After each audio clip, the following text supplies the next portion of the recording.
할렐루야, 2024년 4월 17일 수요일 아침입니다. 지난 밤도 잘 주무셨나요? 잠을 잘 주무셔야 또 일을 하시거나 생활하시기에 부족함이 없을 겁니다. 평안한 밤 계속되며 평안한 삶이 되시기를 간절히 축원합니다. 오늘은 열왕기상 7장에서 9장 중에 7장 균형이 중요합니다 라는 생각 하면서 말씀을 살펴보도록 하겠습니다. 계속해서 아침 묵상, 여러분들 성경 통독 잘 해나가시기를 바랍니다.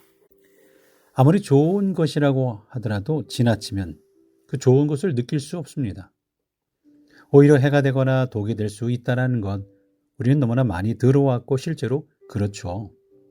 항생제가 사람을 살리는 약이 될 수 있지만 남용하면 항생제 내성균으로 인해서 더 심각한 문제도 생긴다는 것. 제가 한국에서 많이 들었던 말 중에 하나가 워라벨이라는 말이었습니다. 잠깐 2년 6개월 있었는데 물론 미국에서도 이런 것이 실천되어 있죠. 일 중독에 있는 한국 상황에서 일과 삶의 균형을 이루기 위해 work and life balance라고 워라벨이라는 단어를 사용했습니다. 일이 없으면 사람들이 염려를 많이 합니다. 또 일이 지나치게 많아도 사람들은 불평이 많아지죠. 일과 휴식의 적절한 균형을 원합니다. 우리 중에서도 저녁이 없는 삶을 살아가는 분들이 몇 계실지 모릅니다. 우리는 흔히 저녁이 있는 삶을 추구하고 가족과 함께 나누는 시간을 찾아 미국으로 왔을 겁니다. 어느 한쪽으로 치우친 인생을 경험해 본 사람들은 그로 인해 피해를 너무 잘 알고 있기 때문에 균형을 찾고 있는 거죠. 돌아보면 우리의 자녀들을 그냥 집에서 알아서 먹고 공부하라고 하면서 일했던 경험이 있으신 분들은 지금은 조금 후회와 자녀에게 미안함까지 있을 것입니다. 물론 그때에는 한국이든 미국이든 그렇게 살 수밖에 없는 상황이었을 거예요. 그러니 다시 돌아보면 균형이 잡힌 삶이 얼마나 중요한가를 돌아보게 됩니다. 그런 의미에서 오늘 본문의 솔로몬은 한쪽 방향으로 너무 치우쳐 있습니다. 성전 건축 공사를 7년에 걸쳐서 마치고 난 이후에 솔로몬은 자신도 쉼이 필요했고 백성들에게도 쉼이 필요했습니다. 하지만 그의 욕심은 그를 멈추지 못하게 했어요. 곧바로 왕궁 건축을 13년 동안이나 이어가게 했죠. 이것은 백성들에게 좋지 않은 일이었고 솔로몬에게도 화가 되었습니다. 오늘 본문 1절 솔로몬이 자기의 왕궁을 13년 동안 건축하여 그 전부를 준공하니라. 백성들은 계속되는 부역 가운데 내몰려 20년을 보냈습니다.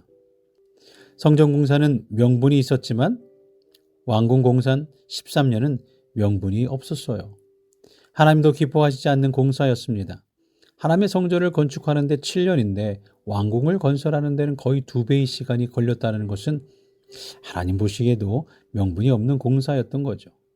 더 큰 문제는 8절에 보니까 솔로몬이 거처할 왕궁은 그 주량 뒤 다른 뜰에 있으니 그 양식이 동일하며 솔로몬이 또 그가 장가든 바로의 딸을 위하여 집을 지었는데 그 주량과 같더라. 솔로몬이 자기의 아내 바로의 딸을 위하여 별채를 만들었다는 거예요. 왕궁이 아니라 따로 그녀를 위해 공간을 만들었는데 그 공간의 목적이 문제가 되었어요. 바로의 딸은 그곳에다가 이집트의 신들을 위한 신전을 두었습니다. 어떻게 보면 솔로몬 시대의 만신전이 그런 근거가 된 거죠. 만신전. 그렇게 많은 신들을 각각 다른 이들과 함께 정략 결혼을 하면서 그들이 원하는 모든 신들을 다 데려온 거예요. 바로의 딸은 그러다 보니까 그곳에다가 이집트의 신을 위한 신전을 두었고 하나님 보시기에 이것은 악 중에 가장 큰 악이 되었던 거죠. 어떻게 거룩한 성 예루살렘에 이집트 신을 위한 신전이 들어올 수 있다는 말입니까?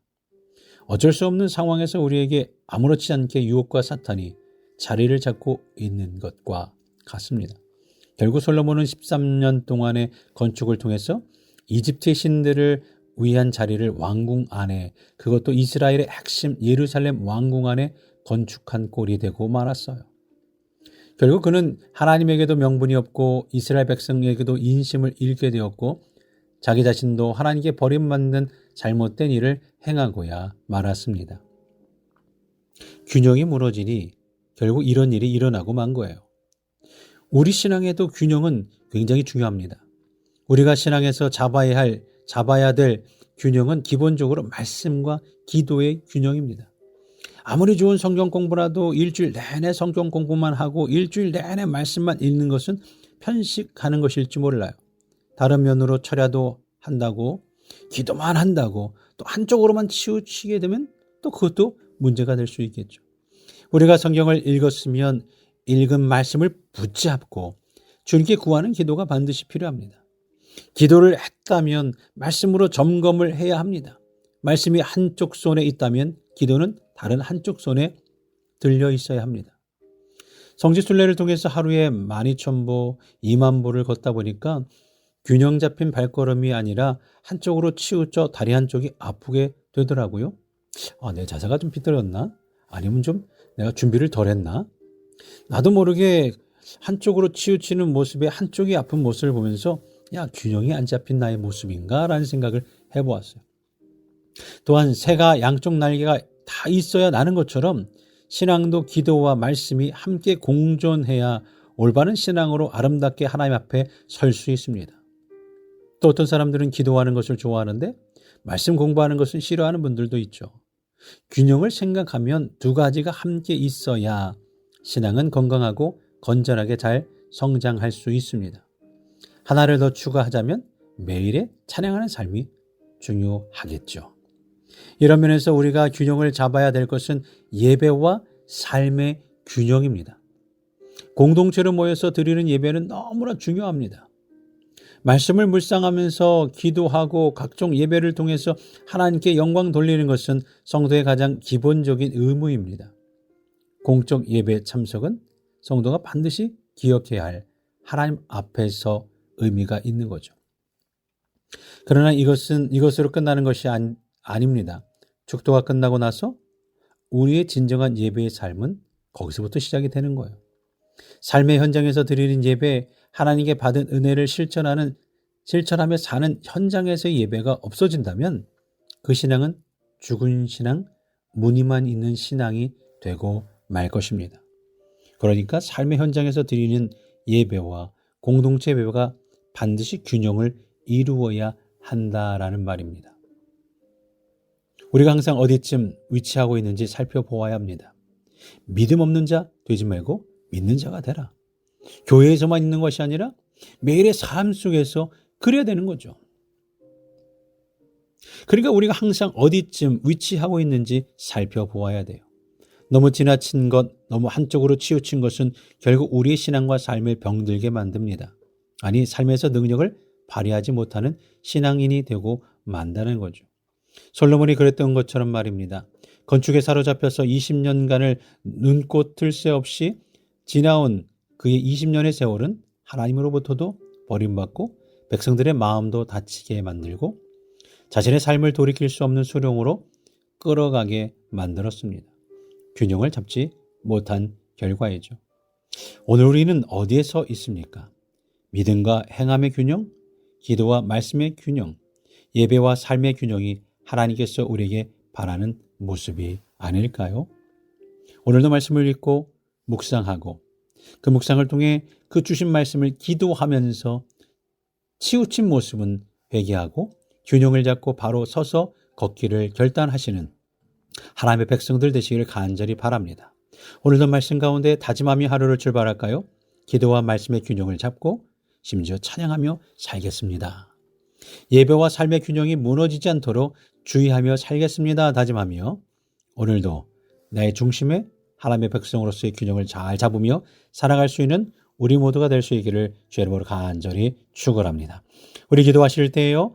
계속 좋아지시는 손병호 권사님을 위해서 기도해 주시고 우리 박분효 집사님 눈의 회복을 위해서 우리가 함께 기도해 주시기 바랍니다. 발 아프신 분들을 위해, 암 진단 중에 계신 분들을 위해, 노성현 집사님 온전한 건강 회복을 위해서, 우리 장하나 권사님 건강 회복을 위해서 함께 기도해 주시고, 우리의 일터, 직장, 영주권을 위해서, 우리의 자녀들을 위해, 청년들을 위해, 각 부서를 위해, 우리 이제 고도실 교육 목사님을 위해서 함께 기도해 주시기 바랍니다. 자, 기도하며 함께 나아가겠습니다. 기도합니다.